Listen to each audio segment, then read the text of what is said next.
Cumplí 61 años ese día y lo único que quería era una cena tranquila con mi hijo, su esposa y unos pocos amigos. Nada ostentoso, solo buena comida, compañía cálida y, tal vez, un brindis por otro año de mantenerme entera sin desmoronarme. En cambio, terminé la noche en completo silencio, mirando a través de una mesa iluminada por velas, mientras mi único hijo reclamaba públicamente algo que nunca fue suyo para tomar. La noche empezó bastante normal. El restaurante era uno de esos lugares modernos que eligió Ana. Paredes de ladrillo a la vista, lámparas colgantes tipo Edison. Los meseros te llamaban jefe. Apenas me senté, Ana me entregó una bolsa de regalo con papel de seda inflado como pavo real. Dentro había un body de bebé con la frase «La mejor abuela del mundo». «Pensamos que ya era hora», dijo ella con ojos brillantes y una dulzura perfectamente ensayada, «de empezar a planear el cuarto del bebé. ¿Verdad, Diego?». Él sonrió, casi demasiado calmado, como si lo hubiera practicado, y asintió. «Sí, sobre todo porque pronto tendremos más espacio». Parpadeé. «¿Más espacio?». Ana se inclinó sobre la mesa. «Estamos tan agradecidos de que hayas aceptado, María. No cualquier madre sería tan generosa». La mesa quedó en silencio.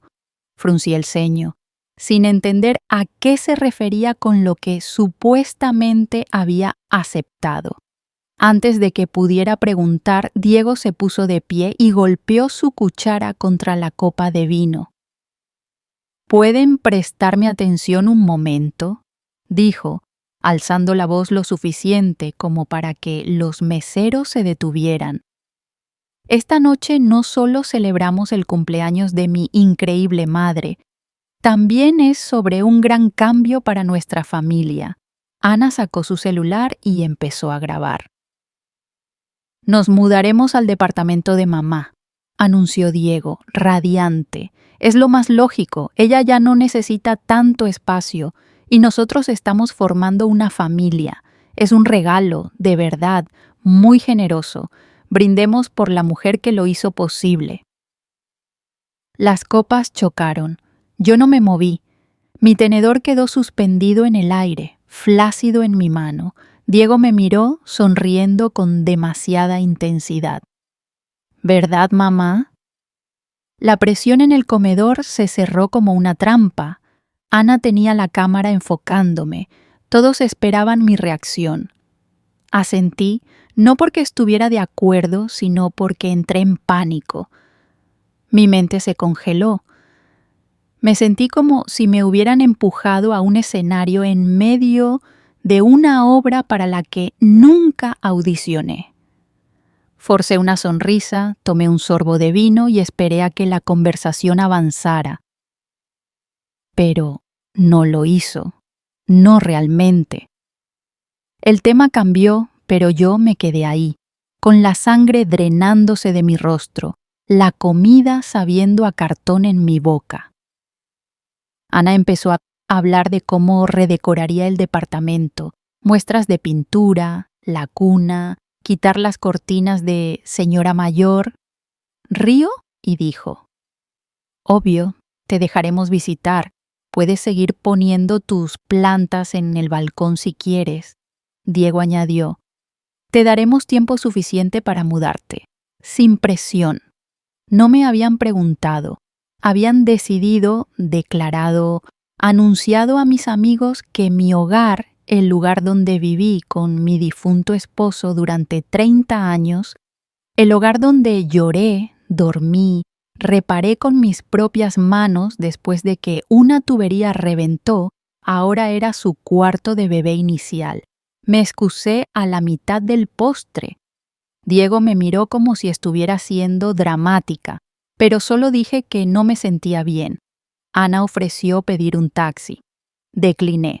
Caminé 3 calles en tacones que no usaba en años hasta que me salieron ampollas y el pecho me ardía, pero era la única forma de hacer que mis pensamientos dejaran de gritar. Cuando llegué a casa, mi departamento ya no se sentía seguro, no se sentía mío. Cerré la puerta con llave, la revisé otra vez y otra. Sus voces resonaban en mi cabeza. Ana riendo sobre mis cortinas, Diego diciendo que no necesitaba el espacio. Las fotos de mi esposo estaban alineadas en la repisa. De repente parecían advertencias, no recuerdos. Me senté en la mesa de la cocina con las manos planas contra la superficie y no pude moverme durante casi 1 hora. Cuando finalmente lo hice, abrí un cajón que no había tocado en meses. Las carpetas viejas de mi esposo, documentos legales, testamentos, contactos de emergencia. La última vez que los revisé fue justo después de su funeral. Encontré algo que había olvidado, un poder notarial de hace 2 años, firmado durante una estancia en el hospital por neumonía. El nombre de Diego estaba ahí. Mi estómago dio un vuelco. Le envié un mensaje a mi abogada a medianoche preguntando si seguía vigente. La respuesta llegó por la mañana. Si no lo revocaste, sí, tenemos que hablar. Ahí me di cuenta. Diego no estaba adivinando, no estaba pidiendo, estaba ejecutando un plan. No dormí esa noche ni un segundo. Seguía viendo la cara de Diego mientras chocaba su copa y hacía el anuncio. La forma en que me miró, no con cariño, no con duda, sino con expectativa, como si yo fuera un cheque que estaba cobrando. Me senté en el sofá con mi bata bien cerrada, mirando a la nada mientras la voz de Ana resonaba. Estamos tan agradecidos de que hayas aceptado. Nunca acepté, ni con palabras ni con miradas, pero tampoco lo detuve. Dejé que la función continuara. Ese fue mi error, y ahora ya se estaba esparciendo. Cuando revisé mi celular por la mañana, Ana había subido un video lento, con tomas de mi sala acompañadas de música acústica suave, subtitulado El comienzo del próximo capítulo de nuestra familia. Decimos adiós al hogar de la abuela y hola a nuestro nuevo hogar. Mi sofá, mis repisas, mi ventana con las cortinas de encaje. 37 comentarios. Qué lindo de su parte cederlo. Debe estar muy orgullosa. Seguí desplazando hasta que no pude respirar. Diego ya me había enviado un correo con un plan de transición, una lista de cosas que querían que sacara para fin de mes, junto con fechas sugeridas para la entrega, y un enlace a un tablero de Pinterest titulado Estética de cuarto de bebé neutro. Había fotos de mi recámara transformada en una cuna y una mecedora.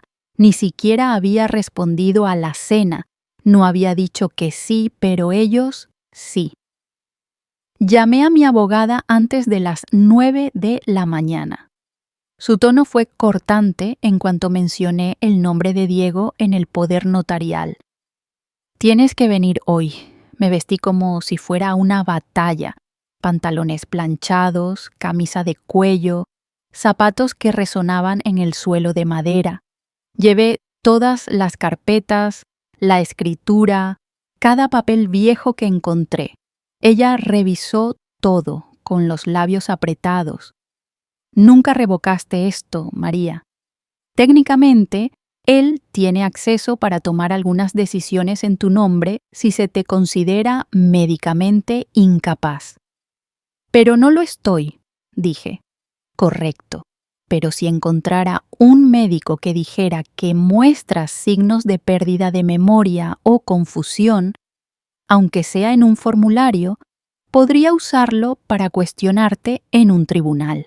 Es raro, pero pasa, sobre todo en disputas familiares por propiedades.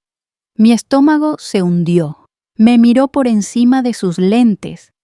Tenemos que revocar esto ahora, y debes tener cuidado con lo que dices y firmas. Todo debe pasar por mí. ¿Entiendes? Asentí. No confiaba en mi voz. Cuando llegué a casa esa tarde, mi llave no funcionó en la reja principal.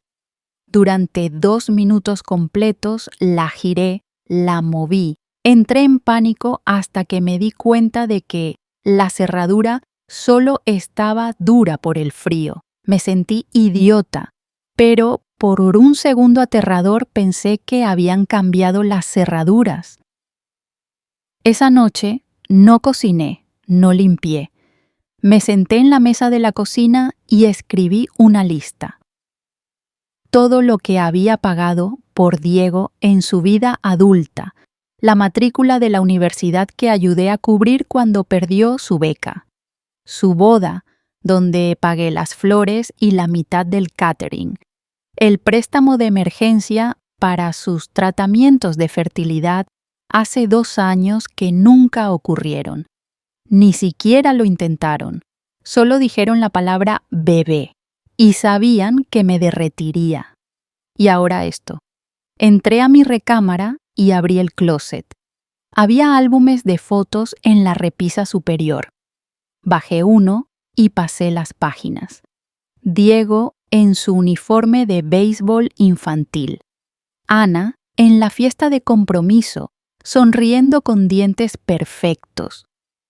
Yo y mi esposo sosteniendo copas de champán en este mismo departamento. Cerré el álbum, luego saqué mi celular.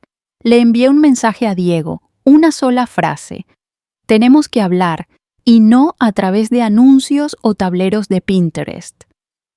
No respondió en 4 horas. Cuando finalmente lo hizo, fue un simple emoji de pulgar arriba. Ahí supe que ya no era su madre. Era su obstáculo. Una puerta cerrada, un nombre en una escritura, algo que necesitaba apartar de su camino, y no iba a preguntar otra vez. 3 días después de la cena, un sobre manila se deslizó bajo la puerta de mi departamento mientras estaba en la ducha. Sin golpe, sin timbre, solo el suave roce del papel contra el piso. No lo noté hasta que salí y casi resbalé con él con los pies mojados. Lo abrí ahí mismo, envuelta en una toalla, con el corazón ya acelerado antes de desdoblar las páginas. Era un documento titulado Acuerdo Preliminar de Transferencia, Propiedad Residencial. Mi nombre ya estaba escrito en una línea, otra para Diego, otra para Ana. La única línea en blanco era la de mi firma. Adjunto había una nota escrita con la voz de Diego, pero claramente redactada por alguien más, sin prisas. Solo necesitamos esto firmado antes del viernes para avanzar con las aprobaciones del banco. Gracias otra vez, mamá. Aprobaciones del banco. Eso significaba que no solo estaban planeando, ya estaban usando mi hogar como garantía. Me senté en el borde de la tina, con el papel goteando en mi mano. Le envié un mensaje a mi abogada de nuevo y me llamó en minutos. Le mandé una foto del documento. Su voz bajó, calmada pero firme. Está avanzando como si esto ya fuera suyo. Si firmas eso, se acabó. Ni siquiera lo dejes en la mesa sin vigilancia. Destrúyelo. Dije que lo habían enviado por correo. Ella respondió. Entonces están creando un rastro de papel que hace parecer que estás participando voluntariamente. no respondas, no interactúes por escrito. Esa noche saqué el archivador otra vez, decidida a entender cada pedazo de papel ligado a mi nombre. Ahí lo encontré. Un paquete de directivas de salud de hace 2 años, de cuando estuve internada por una infección pulmonar. Había firmado a algunos formularios bajo estrés, cosas estándar, pero enterrado en el paquete estaba una designación de autoridad limitada, nombrando a Diego como mi representante para decisiones financieras durante una incapacidad. Ahora lo recordaba, me lo había traído mientras estaba conectada a un suero, diciendo: «Solo firma esto para que pueda ayudarte con el seguro». No los había leído, solo garabateé mi nombre para quitármelo de encima. Mi abogada lo confirmó esa noche. Si encontraban un médico dispuesto a decir que yo era olvidadiza o estaba confundida, podrían intentar cuestionar mi capacidad para administrar mis propios bienes. No sería fácil, pero sería suficiente para congelarme en un tribunal.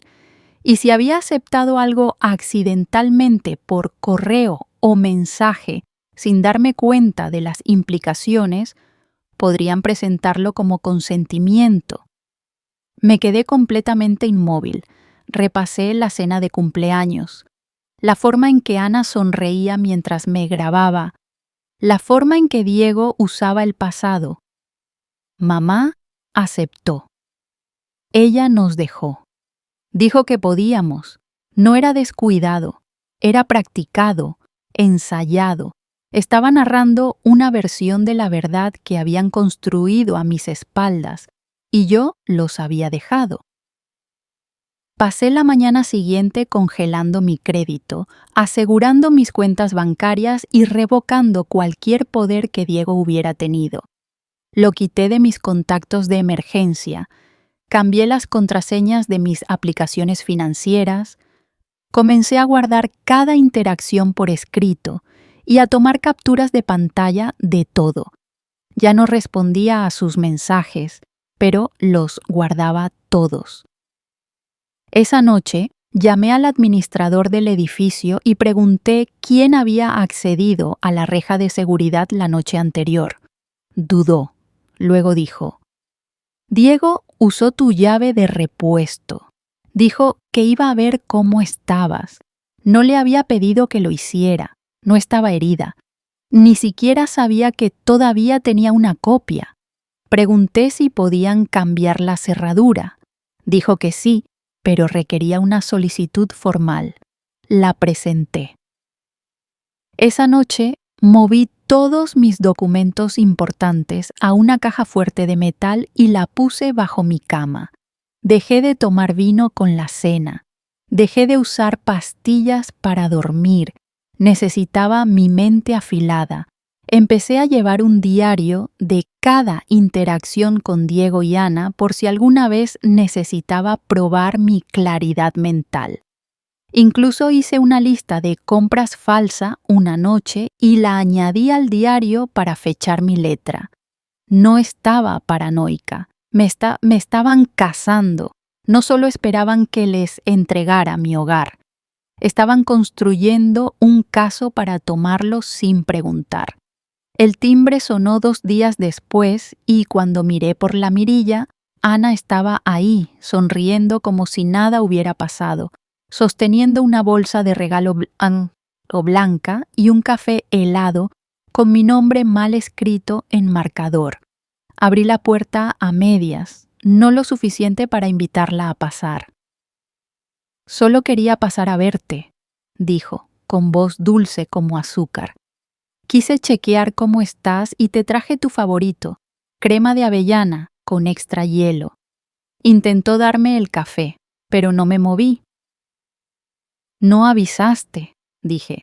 Ella rió suavemente, restándole importancia. «Pensé que sería lindo aparecer. Has estado muy callada». La dejé ahí parada, esperando que el silencio la hiciera irse, pero en cambio empujó la bolsa de regalo hacia mí. Son vitaminas, dijo, con ojos grandes como si fuera a compartir un secreto. Prenatales. Estamos esperando, pero ya lo sabías. Parpadeé. ¿Estás embarazada? Ella puso una mano en su estómago, dramática, como si ya estuviera notándose. No íbamos a decir nada, pero después de la cena... Bajó la mirada, fingiendo emocionarse. Significó tanto que nos dieras tu casa. Sentimos que es una señal. No estaba embarazada. Lo supe en cuanto lo dijo.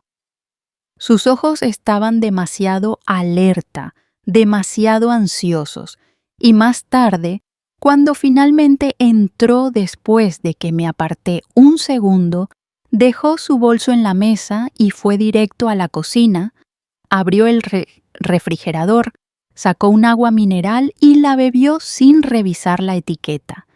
Nadie preocupada por el cafeína o el gas, tan casualmente, si estuviera recién embarazada y ansiosa. No dije nada, solo observé. Empezó a caminar por el departamento como si ya le perteneciera, hablando de dónde pondría la cuna, cómo pintaría las paredes, cómo podría tirar el closet estrecho del pasillo para abrir espacio. Me quedé parada en una esquina de la sala, congelada, escuchándola rediseñar mi hogar como si lo estuviera preparando para revender. Esta repisa, dijo, pasando los dedos por encima. Podemos donarla, ¿no? Está un poco pasada de moda.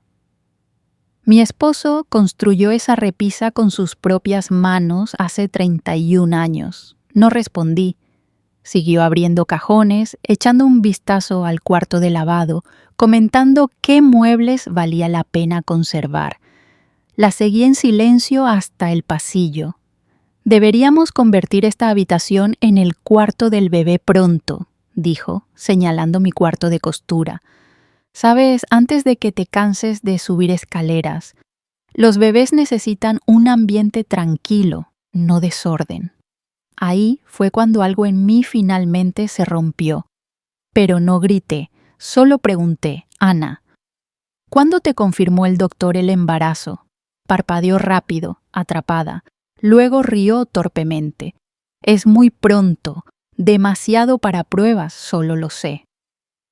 Entonces, sin ultrasonido, sin análisis de sangre. Vamos el lunes, tartamudeó. De todos modos, serás la primera en saberlo. Obvio, obvio. La palabra resonó en mis oídos como un insulto. La vi tomar su agua mineral de vuelta a la sala y desplazarse por su celular, mientras su bolso estaba abierto en la mesa de la cocina. Dentro vi una carpeta manila. Esperé hasta que fue al baño. Cuando miré, vi copias del plano de mi departamento etiquetadas con la nueva disposición de muebles y una estimación impresa de su valor actual en un sitio inmobiliario. Estaba escenificando la propiedad. No se habían mudado. La estaban vendiendo en sus cabezas, tal vez incluso a alguien más. Tomé una foto de los documentos, devolví la carpeta en silencio y me senté en el sofá antes de que regresara. ¿Quieres quedarte a cenar?, pregunté. Se sorprendió, luego sonrió. Claro, sería lindo. ¿Llamo a Diego? Dije, no, solo nosotras. Le serví pasta congelada y vino rancio. La dejé ponerse cómoda.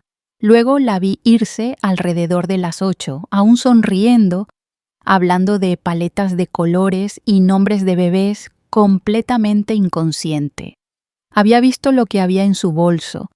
Cerré la puerta con llave tras ella y empujé mi máquina de coser pesada frente a la puerta. No tenía miedo, estaba enfocada. Abrí mi celular, revisé mis capturas de pantalla y creé una nueva carpeta llamada Pruebas. Esto no era familia, era fraude, y ahora tenía evidencia.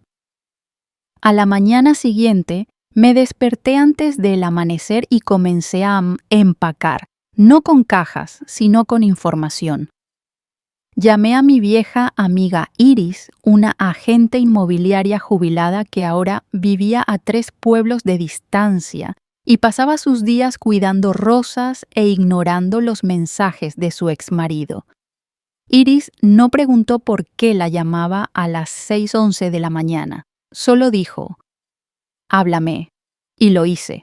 Le conté todo, cada paso desde la cena de cumpleaños hasta el falso embarazo de Ana, los documentos en el bolso, la narrativa falsa que estaban tejiendo como un cuento de hadas familiar. Iris escuchó sin interrumpir. Luego dijo, «Tienes que salir antes de que se den cuenta de que los descubriste». Se ofreció a Anna ayudarme a listar el departamento discretamente a través de su red de compradores privados. Sin anuncios públicos, sin fotos en línea, solo de boca en boca entre clientes serios con efectivo. «Ganarás un poco menos», dijo, «pero evita que interfieran o cuestionen la venta antes de que cierre». Acepté de inmediato. Los siguientes 3 días me hice la desentendida. Le envié mensajes cortos y amables a Diego. Di me gusta a las nuevas fotos de Ana del cuarto de bebé en Instagram.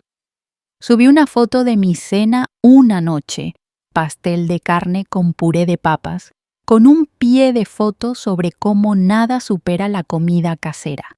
Quería que creyeran que seguía dócil, blanda.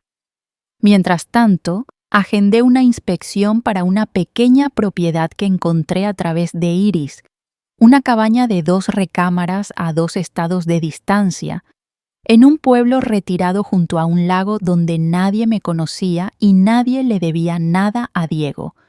Las fotos del listado mostraban una cocina pasada de moda y un patio agrietado, pero no me importaba. Era privada. Era mía. El vendedor era un viudo que quería reducirse y aceptó vender por efectivo si no regateaba. Nos dimos la mano al día siguiente. Mientras Diego pensaba que estaba viendo programas de cocina, yo estaba coordinando una transferencia bancaria y programando mudanzas para los muebles que no le había dicho a nadie que me llevaría. Contraté a un hombre de la iglesia, Franco, que tenía una camioneta y no hacía preguntas. Empacó el equipo del taller de mi esposo, los platos de herencia y las cajas de fotos del ático en un solo día. Le dije al administrador del edificio que estaría viajando indefinidamente y que no compartiera nada con la familia a menos que yo diera permiso. Arqueó las cejas, pero asintió. Luego fui a la oficina de arrendamiento y cambié mi contacto de emergencia por Iris. Cambié mi dirección postal a un apartado postal en el nuevo pueblo. Comencé a reenviar mi correo a través del servicio postal con una fecha de inicio aleatoria 2 semanas después para que no notaran el vacío.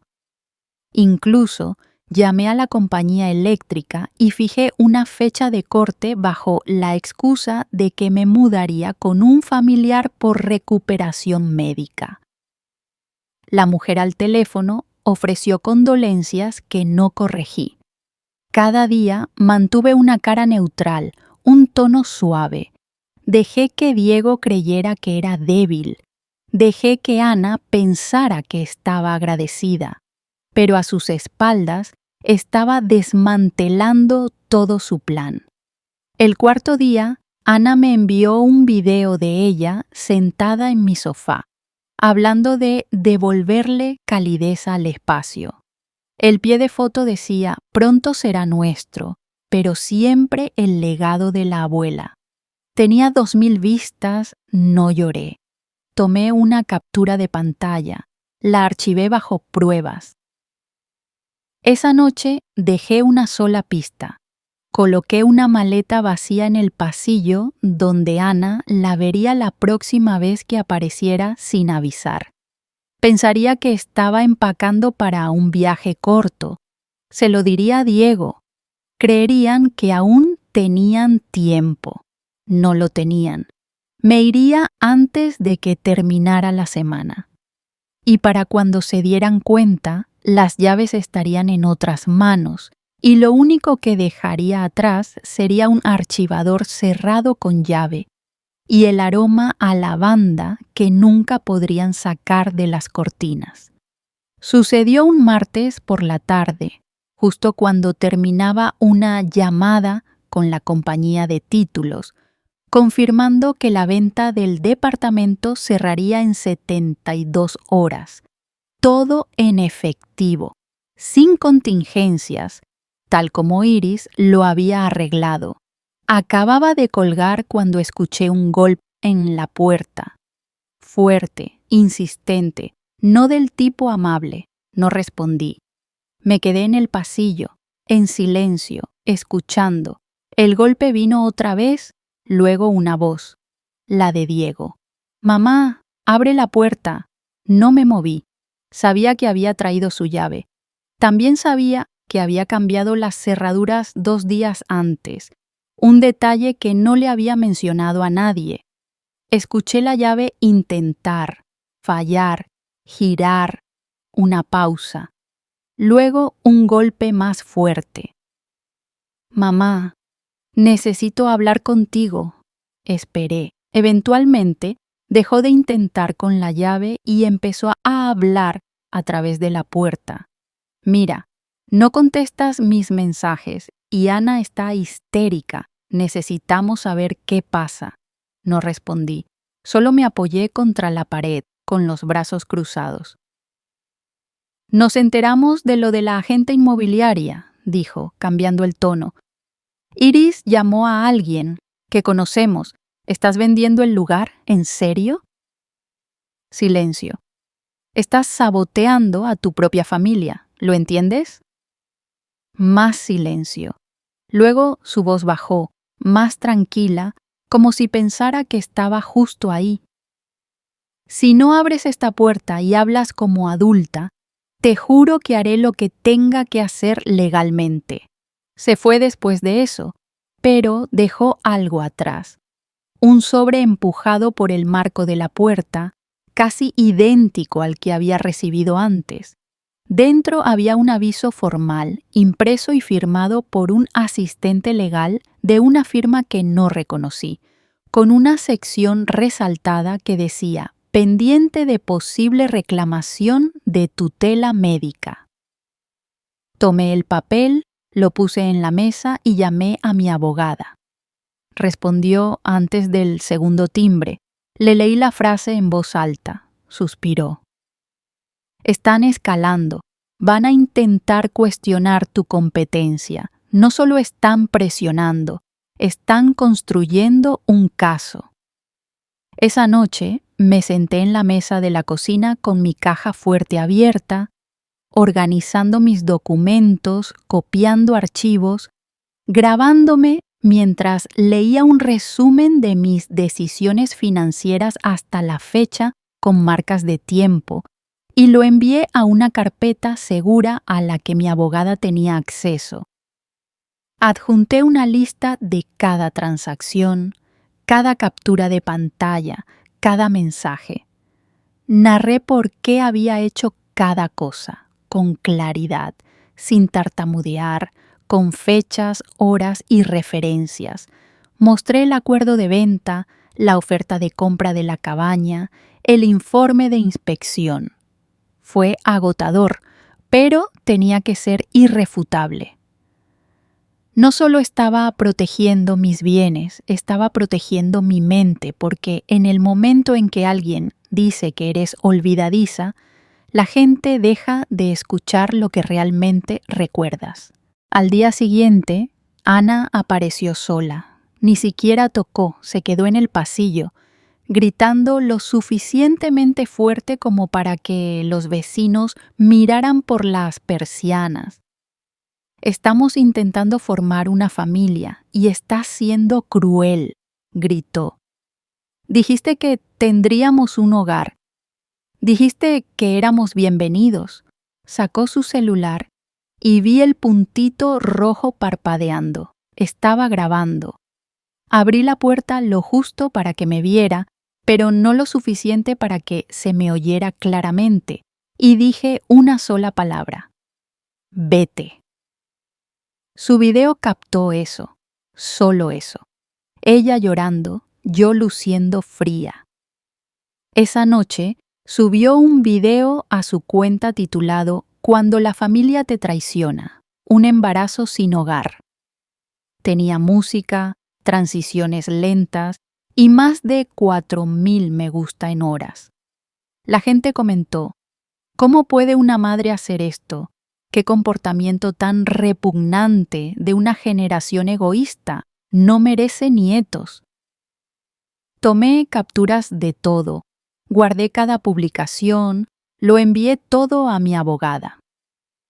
Al día siguiente, Diego me envió un mensaje con una sola frase: si quieres evitar la corte, firma el adjunto y olvidaremos todo esto. Era un PDF, un acuerdo de transferencia de escritura. Ana lo había firmado, Diego lo había firmado, mi nombre estaba en blanco. Lo reenvié sin abrirlo.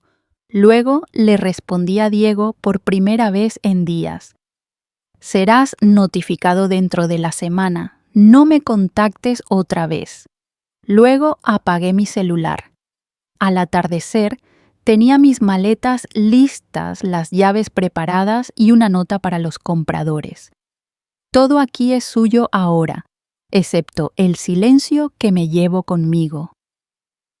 Me fui a las 4:35 de la mañana, justo antes de que el cielo comenzara a cambiar, cuando las calles estaban silenciosas y el único sonido era el de mi maleta rodando sobre el pavimento agrietado fuera del departamento donde viví durante 32 años. No miré atrás. Iris me encontró 2 pueblos más allá con un café y una sonrisa que decía todo lo que no podía decir en voz alta. La cabaña estaba a 4 horas, junto a un lago, rodeada de árboles y silencio. Cuando llegué, no desempaqué de inmediato. Solo me paré en la cocina vacía y exhalé tan profundamente que sentí como si hubiera estado conteniendo el aliento durante meses. No revisé mi celular, sabía lo que me esperaba y tenía razón. Cuando finalmente lo encendí 3 días después, había 37 llamadas perdidas, 19 mensajes de voz y más de 60 mensajes, la mayoría de Diego, algunos de Ana y varios de números que no reconocí. Pero fueron los mensajes grupales los que me revolvieron el estómago. Primos, familia, amigos, incluso mi propia hermana habían sido arrastrados. Capturas de pantalla. Ana les había enviado el video de mí echándola. Diego había escrito un mensaje largo sobre cómo los había abandonado justo cuando venía su bebé, cómo había quitado su hogar de debajo de ellos y huido como cobarde. La mentira del bebé seguía viva. Pero, peor aún, la gente lo creía. No respondí a un solo mensaje, pero los leí todos, y la decepción golpeó como agua fría. Personas a las que había recibido en días festivos, a las que ayudé con cuentas, a las que llamé cuando sus padres murieron, ahora decían cosas como: espero que entres en razón, o la familia debe permanecer unida. Estaba claro que Diego no solo estaba reescribiendo nuestra historia, se estaba presentando como la víctima. Pero entonces pasó algo inesperado. Mi sobrina Melissa, la que nunca quiso a Ana, me escribió en privado: «Tía María, no me trago nada de esto, ¿estás bien?». Respondí: «Sí, estoy a salvo», y terminé. Me envió un emoji de corazón y dijo: «Llámame, si necesitas refuerzos». No lloré, pero lo sentí. La lealtad silenciosa. Me recordó que no todos estaban engañados. Al día siguiente, mi abogada llamó para confirmar que la venta se había cerrado. Los fondos fueron transferidos, la escritura archivada. Legalmente, el departamento ya no era mío y nunca de Diego. Le pregunté sobre las amenazas de tutela. Dijo: no se arriesgarán a presentar nada ahora, los superaste, y la narrativa social no se sostendrá en la corte una vez que mostremos la línea de tiempo real, pero deberías actualizar tu testamento de inmediato. Ya lo había hecho semanas atrás. Todo ahora iba a un fideicomiso comunitario que apoyaba a mujeres mayores que empezaban de nuevo, mi cabaña, mis ahorros, incluso la pequeña póliza de seguro de vida que había mantenido todos estos años. Diego y Ana no solo fueron excluidos, sino que legalmente se les bloqueó cualquier posibilidad de impugnarlo.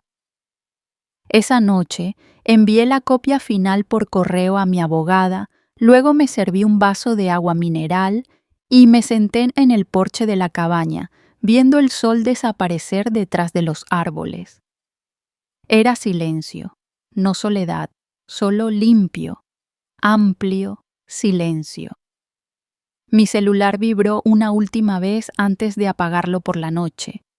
Era Diego, sin saludo, sin disculpas, solo. Si papá te viera ahora, estaría asqueado. No respondí. No necesitaba hacerlo. Sabía exactamente qué diría su padre si estuviera vivo. Diría que debía haberlo hecho antes. Todo comenzó con un paquete. Sin dirección de remitente, sin nota, solo una caja blanca delgada dejada afuera de la puerta de la cabaña, envuelta en papel de seda y listón como una especie de ofrenda de paz. Dentro había una foto de ultrasonido enmarcada y una tarjeta que decía: «Podemos empezar de nuevo, A y D». La imagen parecía real a primera vista, pero ya la había visto. Ana había subido el mismo ultrasonido genérico de una aplicación de embarazo meses atrás como marcador para su tablero de visión. Habían impreso una falsificación, la habían enviado, la habían enmarcado, la puse en la mesa sin tocarla otra vez. 2 días después, llegó un correo. Asunto. Cena. Cuerpo del mensaje. Estaremos en tu zona este fin de semana. Hablemos. Sin presión, solo familia. No respondí. El sábado por la noche, unos faros aparecieron en el camino de grava alrededor de las 6:40, justo cuando el sol se ocultaba detrás de los árboles. Observé desde la ventana de la cocina mientras una camioneta plateada se estacionaba al pie del sendero. Salieron, vestidos demasiado elegantes para una visita sorpresa. Ana con tacones, Diego con su viejo saco, sosteniendo una botella de vino. No abrí la puerta. Los dejé tocar. Primero suave, luego más fuerte. «Mamá», llamó Diego. «Solo queremos hablar. Vinimos hasta aquí». Me quedé dentro, con las luces apagadas, las manos apoyadas en el respaldo de una silla sin moverme, sin reaccionar. La voz de Ana se unió, de repente quebrándose con falsa emoción. «¿Estás excluyendo a tu nieto?», gritó. «¿Eso es lo que quieres?». No respondí. No necesitaba hacerlo. Estuvieron afuera 22 minutos. Lo cronometré. Eventualmente dejaron la botella de vino en el escalón y se fueron sin decir una palabra más. La etiqueta decía «Perdón Pinot Noir». Lo vacié por el desagüe. Esa noche, Diego envió un mensaje final. «Tú ganas. Espero que valiera la pena perder a tu familia». No respondí. Solo tomé una captura de pantalla, la añadí a la carpeta y eliminé su contacto para siempre. A la mañana siguiente, tomé café con mi nueva vecina, Clara, que se había mudado a la zona tras divorciarse de su esposo de 40 años y comenzar un pequeño negocio de jabones desde su garaje. Se rió cuando le conté del ultrasonido falso. La gente se pone audaz cuando hay dinero de por medio, dijo. Pero no les diste lo que querían. Eso te hace peligrosa para ellos ahora, asentí. Peligrosa era algo nuevo. Se sentía correcto. Esa semana compré un arriate nuevo, planté tomillo y menta y me uní al cooperativa local. Cuando el celular vibró de nuevo el viernes, era un número desconocido. Lo dejé ir al buzón de voz. La curiosidad ganó y lo reproduje. Era Ana. Hola María, ¿soy yo? Sé que las cosas se complicaron y solo quería decir que seguimos esperando mantener una puerta abierta para el bebé, para el futuro. Por favor, llama. Lo borré, porque la única puerta que importaba era la que nunca volverían a cruzar. No fue algo dramático, sin oficinas de caoba ni jadeos de parientes sorprendidos. Solo una reunión tranquila con café negro en el escritorio de mi abogada un jueves por la mañana nublado. La firma final selló lo que ya sabía en mis huesos. Diego y Ana estaban oficialmente fuera de todo, sin cláusulas de respaldo, sin reconsideraciones vagas, solo un documento vinculante que declaraba que cada bien que poseía, desde mi cabaña hasta mis ahorros y el marco de plata en mi mesita de noche, ahora pertenecía a un fondo comunitario que creé en el nombre de mi esposo, dedicado a apoyar a mujeres mayores que escapaban del abuso financiero o emocional de sus familias.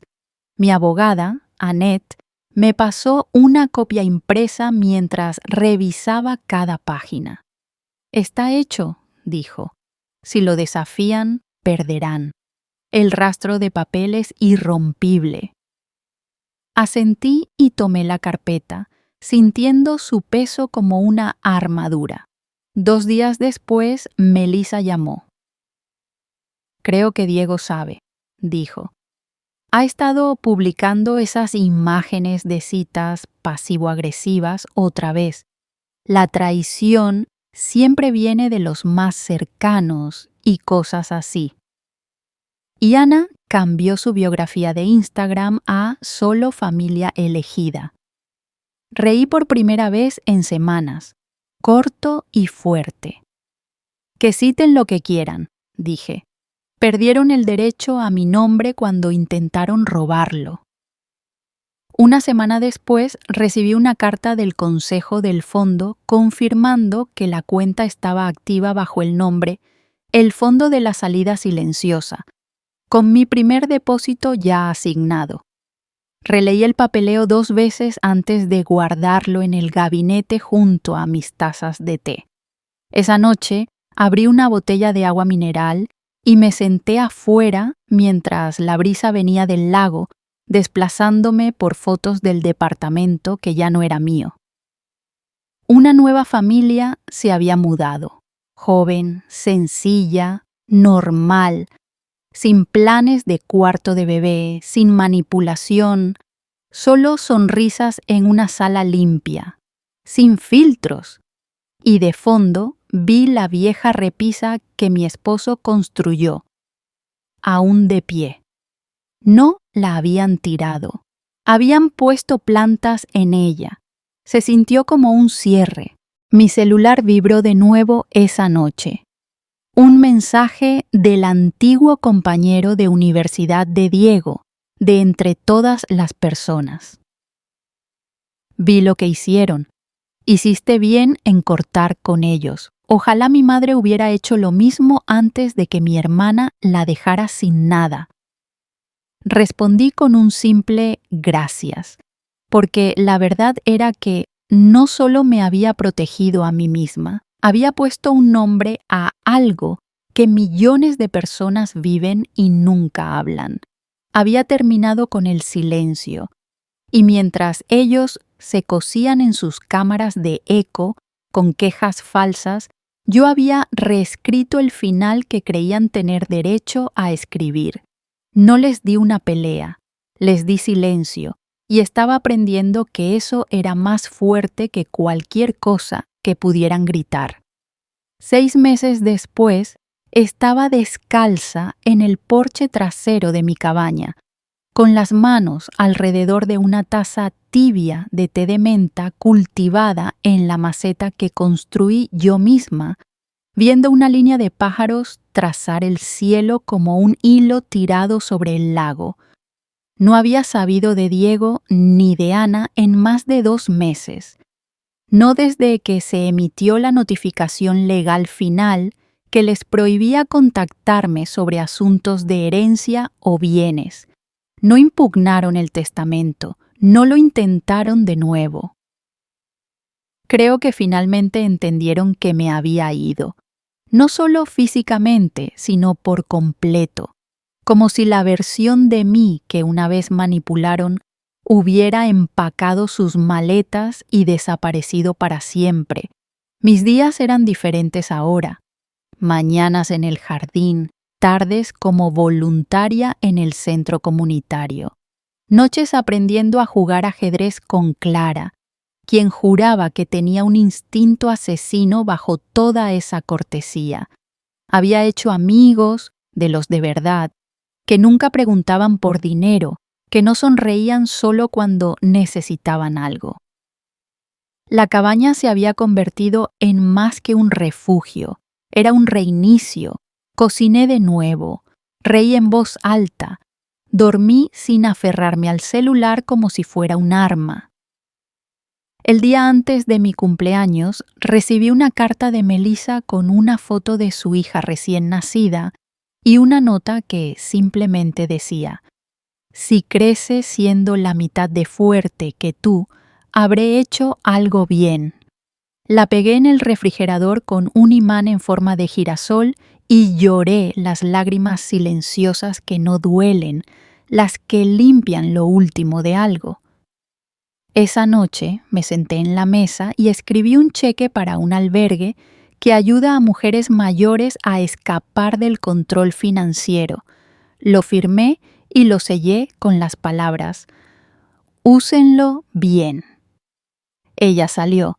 Mientras el sol se ponía detrás de los árboles y la brisa movía suavemente los carillones que colgué de un gancho de pino viejo, mi celular vibró una vez más un número desconocido. No me inmuté, ni siquiera lo miré, lo apagué y lo guardé en un cajón. Ya no lo necesitaba, porque esta vida que había construido sin audiencia, sin actuación, sin nadie aplaudiendo por algo que ayudaron a romper, era finalmente mía. La cabaña estaba silenciosa y yo también. Y por primera vez en años, ese silencio no se sentía como algo que faltaba, se sentía como paz, permanente, definitivo, exactamente como lo quería, exactamente lo que nunca volverían a tocar.